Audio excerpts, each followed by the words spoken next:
இன்னைக்கு நாம் செய்ய போகிறது அட்சய ரசமணி.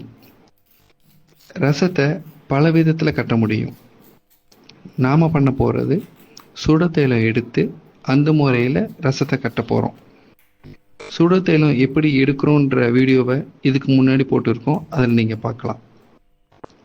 இந்த சுடத்தேலத்தை 9 நாள் தினமும் கொஞ்சம் கொஞ்சமாக விட்டு ரசத்தோடு சேர்த்து அரைச்சிக்கிட்டே இருக்கணும். ஒவ்வொரு நாளும் ரசத்தோட வெண்ணெய் பதம் கூடிக்கிட்டே போகும்.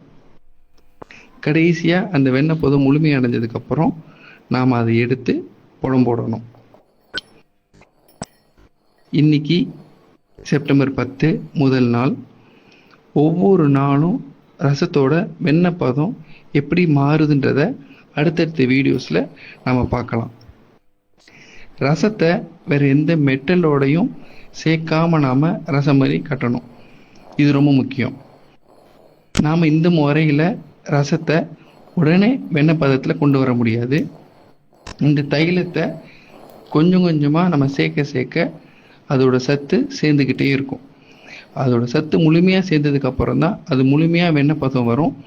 ஒவ்வொரு நாளும் நம்ம அந்த வெண்ணெய் பதம் கூடுறத கொஞ்சம் கொஞ்சமாக நம்ம பார்க்க முடியும்.